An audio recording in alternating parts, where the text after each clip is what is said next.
پتھر کے کانوں سے 26 لاکھ جناتی بلاک کاٹنے کے لیے نہ جانے کتنی بڑی تعداد میں غلام تھے۔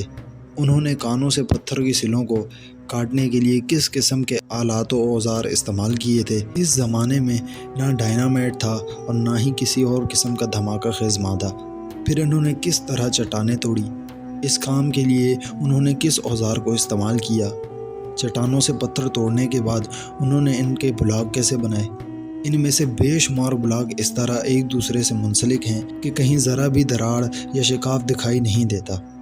اس طرح پتھروں کو دبانے کے لیے کم سے کم 2 ٹن دباؤ کی ضرورت ہوتی ہے۔ اس قدر دباؤ ڈالنے کے لیے انہوں نے کون سا آلہ استعمال کیا تھا؟ غزہ کی تعمیراتی مقام پر آخر اس عظیم سنگی ذخیر کو کس طرح لے جایا گیا ہوگا؟ آخر مصر جیسے چھوٹے سے ملک میں اتنے بہت سارے آدمیوں کے کھانے کا انتظام کیسے کیا گیا ہوگا؟ یہ خوراک کہاں سے آئی؟ کس نے یہ خرچہ برداشت کیا؟ کس نے یہ کھانا پکایا؟ اناج کہاں سے آیا؟ جبکہ تقریباً ہر اہل آدمی احرام کی تعمیر میں کسی نہ کسی طور پر شامل تھا، تو پھر کھیتوں میں زرعی مشقت کس نے کی؟ 5ویں بات، ان بھاری بھرکم سنگی بلاکس کو کھینچ کر منزل تک پہنچانے کے لیے رسے کہاں سے آئے؟ قدیم مصر میں یہ ممکن تو نہیں تھا کہ آپ کسی بھی ہارڈ ویئر اسٹور پر جائیں اور جتنا چاہیں رسہ خرید لیں۔ 26 لاکھ سنگی بلاک کو باندھ کر گھسیٹنے کے لیے کس قدر رسوں کی ضرورت تھی؟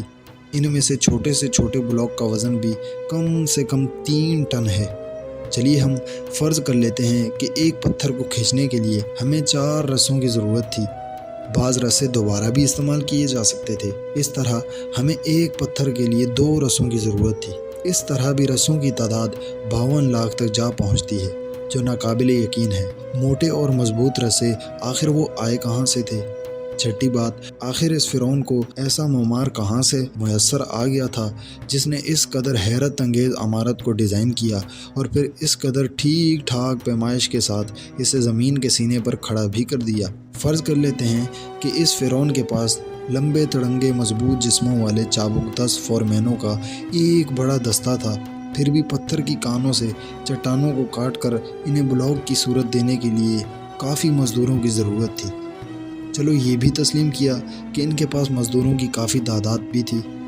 کیا ہم یوں کہہ لیں کہ ان تمام لوگوں نے 10 گرینائٹ بلاکس روزانہ تیار کر لیے ہوں گے؟ السلام علیکم، میں ہوں سمیر اور آپ دیکھ رہے ہیں ایجپٹ پیرامڈ کا تیسرا حصہ۔ یاد رکھیں، ان پتھروں کو چٹانوں سے کاٹنا تھا، انہیں ہموار بلاکس کی صورت میں ڈھالنا تھا اور انہیں غزہ تک لانا تھا، پھر ان بلاکوں کو بڑی مہارت سے احرام کی تعمیر میں لگانا تھا۔ اگر یہ تمام کام 10 بلاک روزانہ کے حساب سے ہو رہے تھے تو تکمیل احرام میں 2,50,000 دن لگے، یعنی 680 سال۔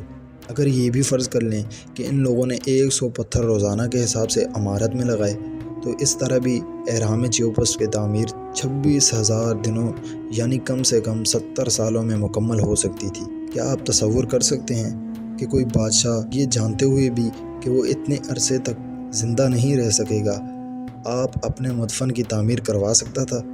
تو کیا یہ عظیم احرام مصریوں نے اپنے چند سادہ دستی اوزاروں سے بنایا تھا؟ اونٹ کی پشت پر سوار غزہ کی طرف جانے والے شخص کو کئی حیران کن حقائق کا سامنا کرنا پڑتا ہے۔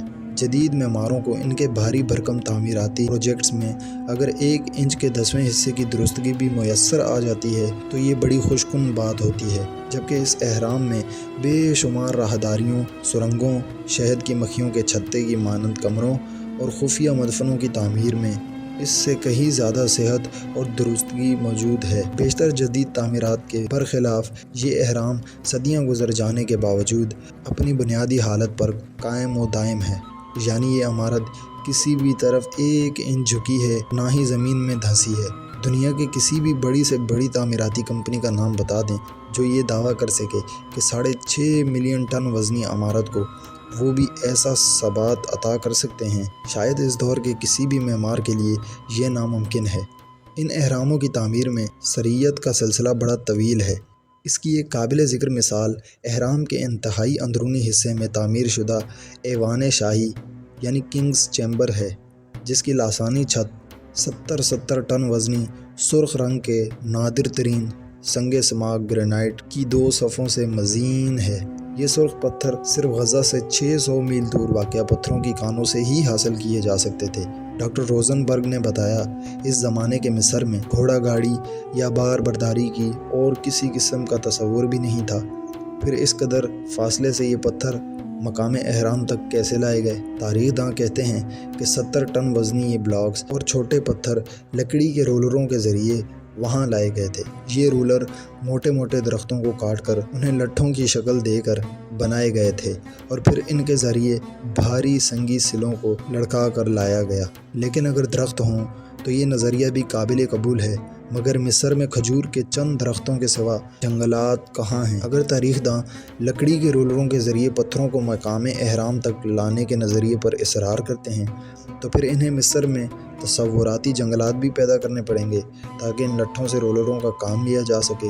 اس ریتیلی سرزمین پر پتھر کے ان بھاری بھاری بلاکوں کو دھکیلنے، لڑکانے، کھینچنے اور گھسیٹنے کے عمل نے بلا شبہ لکڑی کے بیشتر رولروں کو تباہ کر دیا ہوگا۔ پتھر کی بھاری سلوں کو نیچے دبے رولروں کو کنکر، ریت اور دیگر قدرتی رکاوٹوں نے توڑ پھوڑ کر رکھ دیا ہوگا۔ اس طرح کم سے کم ایک بلاک کو منزل مقصود تک پہنچانے کے لیے 10 رولر کام میں آئے ہوں گے۔ گویا اس عظیم اہرام کو 26 ملین 2 کروڑ 60 لاکھ لکڑی کے لٹھوں کی ضرورت تھی جو مصر میں ناپید تھے۔ کیا یہ لٹھے باہر سے منگوائے گئے تھے؟ اس کام کے لیے تو تاریخ کے سب سے بڑے بحری بیڑے کی ضرورت تھی۔ ڈاکٹر روزنبرگ نے وہ سوالات بتائے جن کے تاریخ دانوں کے پاس کوئی جواب نہیں ہے۔ آخر کہاں سے ان مصریوں کو 1 ملین 2 ملین خدا کی پناہ 26 ملین درخت ملے ہوں گے؟ ان جنگلات کو کس نے کاٹ چھانٹ کر لٹھے بنائے ہوں گے؟ ان لٹھوں کو کس طرح پتھر کی کانوں تک پہنچایا ہوگا؟ اگر آپ کا ذہن 26 ملین درختوں کے تصور سے قاصر ہے تو ذرا 1 ملین 10 لاکھ درختوں سے ہی اندازہ لگا لیں کہ اس میں کس قدر انسانی توانائی کی ضرورت ہوگی۔ یہ نظریہ کہ قدیم انسانوں نے یہ اہرام اپنے ہاتھوں سے تعمیر کیا تھا انتہائی ناممکن ٹھہرا ہے۔ قدیم مصر میں خلائی انسان کے نظریے کی موجودگی بھی عظیم اہرام اور اڑن تشتریوں یعنی UFOs کے درمیان تعلق کی نشاندہی کرتی ہے۔ ایک UFOologist کے مطابق ایک خلائی جہاز اہرام کی چوٹی پر بحفاظت اتر سکتا تھا اور یہ کہ اہرام میں موجود شاہی دیوان، کنکرز، چیمبر دراصل ان ستارہ مکینوں کا استقبالیہ کمرہ تھا۔ صدیوں سے ماہر فلکیات اس عظیم اہرام کو بہت زیادہ اہمیت دے رہے ہیں۔ صوفیت کی ایک متنازع بانی میڈم HP بلاوٹسکی کا دعویٰ ہے کہ ان فیکٹ سنگی مجسمہ جس کا سر عورت کا اور دھڑ شیر کا ہے سے لے کر اہرام تک ایک طویل سرنگ تھی۔ اس کا دعویٰ ہے کہ اہرام کے کمروں میں 2 عجیب و غریب رسمیں ادا کی جاتی تھی جن کے ذریعے نوآمدہ افراد کو اس پر اسرار برداری میں شامل کیا جاتا تھا۔